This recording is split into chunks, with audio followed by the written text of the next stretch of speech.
harus relakan anak saya ikut capek ngurus rumah. Karena ada dampak COVID, karena kerjaan, di sini dia motornya juga sempat masalah, ditarik juga. Orderan nggak ada, sepi, orang nggak boleh kemana-mana. Ambil makanan di tetangga gitu.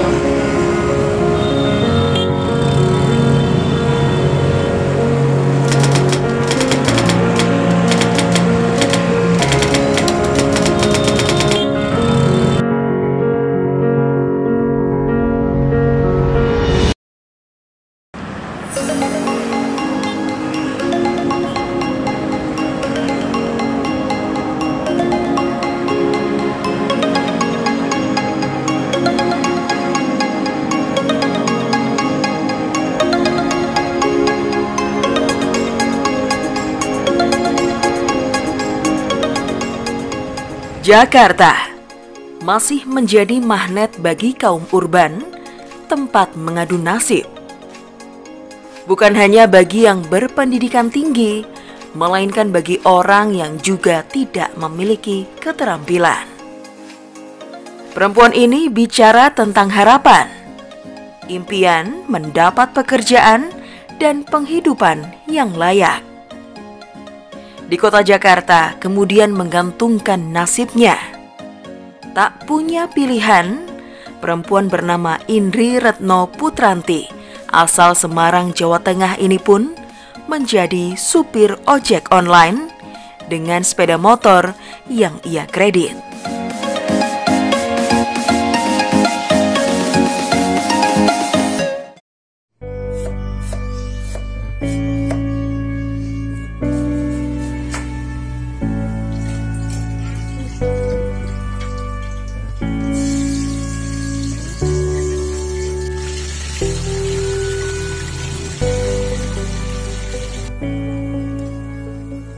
Indri adalah ayah sekaligus ibu bagi keempat anaknya.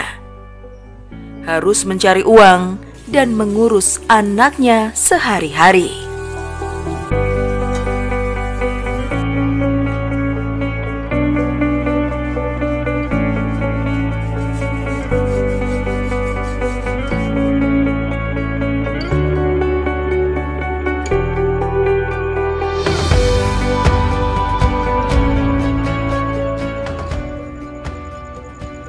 Melatih anaknya mandiri dan mengajarinya pengetahuan agama.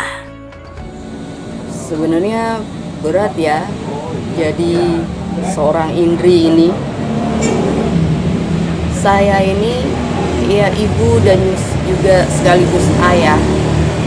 Saya punya kewajiban untuk memberikan ilmu pada anak-anak saya. Ya ilmu agama, ya pendidikan, juga keterampilan untuk anak-anak saya kelak. Nggak mungkin kan saya menginginkan anak-anak saya nanti seperti saya. Saya pengen mereka lebih dari saya. Kadang berat rasanya,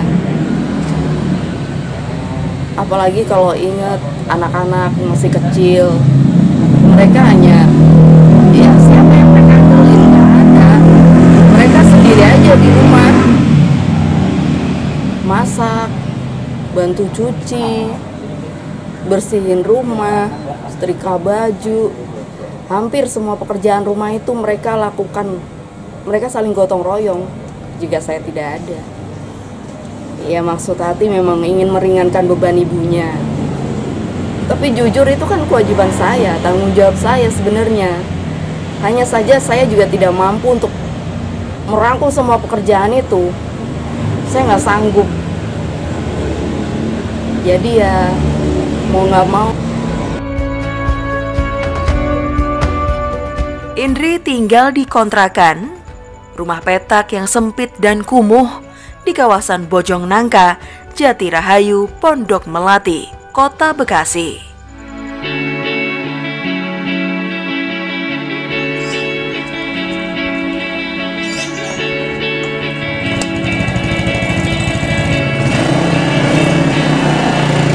Ia menjadi orang tua tunggal sejak ia memilih single parent karena kerap mendapat kekerasan fisik dan psikis dari mantan suaminya.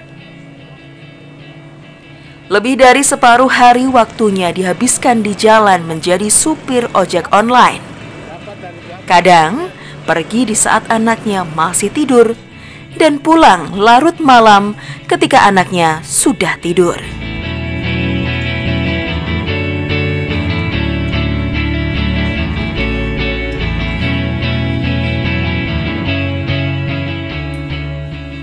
Penghasilannya sebagai supir ojek online belum bisa memenuhi kebutuhan hidupnya, apalagi sejak merebaknya pandemi COVID-19 sejak tahun lalu.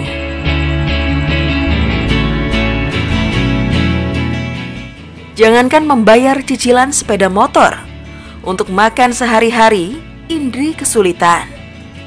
Buat makan anak-anaknya tak jarang sering hutang di warung. Belum lagi biaya sekolah bagi keempat anaknya. Anak pertama lulus sekolah menengah kejuruan tahun ini. Anak kedua lulus sekolah dasar dan harus masuk sekolah menengah pertama tahun ini. Ya sebetulnya saya kasihan juga sih Om, dia Om, ya nggak bisa bayar kontrakan, soalnya buat makan juga kayaknya agak anak-anak suka terlambat gitu ya, mungkin dia pulang gitu sampai ngambil makanan di tetangga gitu. Ya alhamdulillah setelah mamanya pulang dibayar sama mamanya.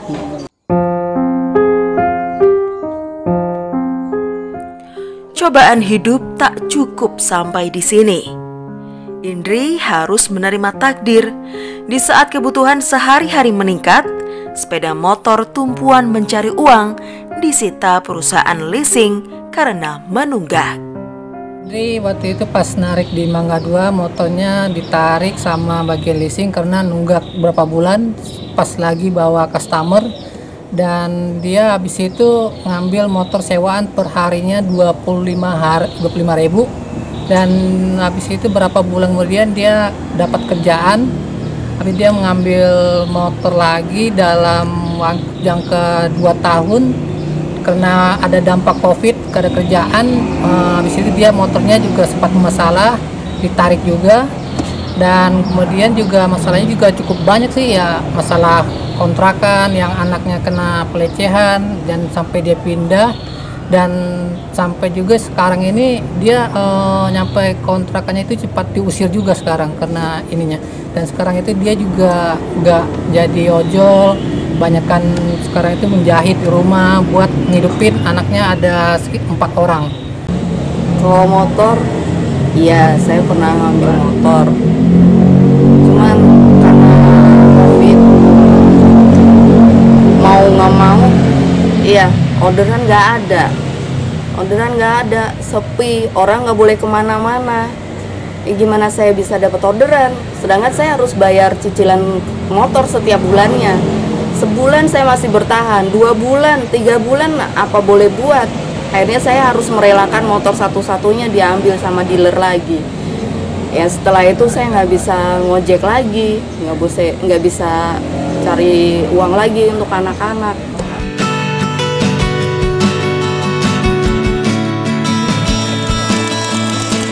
Antusiasme dan semangat yang dimiliki Indri terus beresonansi dengan dinamika kemampuannya bertahan. Tak menyerah dan patah arang, Indri terus menghimpun segenap kemampuan. Antara lain, membuka jasa jahitan hingga memberi les privat mata pelajaran untuk siswa SD dan SMP.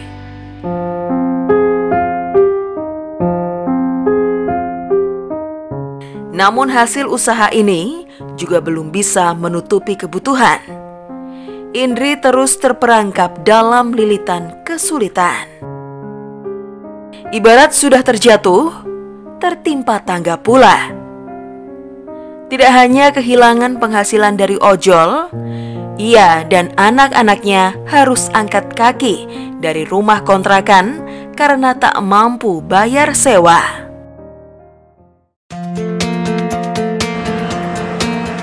Inilah perempuan yang terus menyimpan gairah pedih di tengah angkuhnya Jakarta. Mendaki tebing curam, hidup di lorong-lorong kelam, bermandi peluh, sakit tulang, memeras darah, berwasiat kepada lapar semesta. Inilah Jakarta, gelanggang tiap pribadi, membidik harta dan tahta. Jika kita meyakini bahwa takdir Allah tidak bisa diubah, maka yang diperlukan bukan mengubah takdir, melainkan menciptakan takdir baru dengan ikhtiar. Perempuan janda 4 anak ini selalu tegar menjadi kepala keluarga dan sebagai pencari nafkah utama bagi keluarganya. Ia berharap dapat mengumpulkan modal sendiri untuk mengembangkan usaha jahitan, berhenti sebagai supir ojol, sekaligus dapat mendampingi anak-anaknya yang masih kecil. Sahabat humanis, semoga kisah ini dapat saling menguatkan bahwa hidup tidak sendiri. Jangan merasa paling susah, jangan merasa paling menderita. Jutaan orang mengalami nasib serupa dan bahkan mungkin lebih susah dan menderita. Berhentilah mengeluh dan jangan pernah menjual kesedihan untuk mendapat simpati dari orang lain. Tidak mengemis, tidak meminta-minta, tidak eksploitatif mencari sumbangan dana umat dengan menjual agama. Jika kita sabar, insya Allah kesulitan akan menjadi kifarat. Surga ganjarannya kelak di akhirat, dan kemuliaan hidup di dunia. Kita tak pernah sendiri, sebab Tuhan menaruh kasih lewat hamba-Nya yang peduli. Bagi penyantun, pribadi yang melindungi si lemah. Salam humaniora.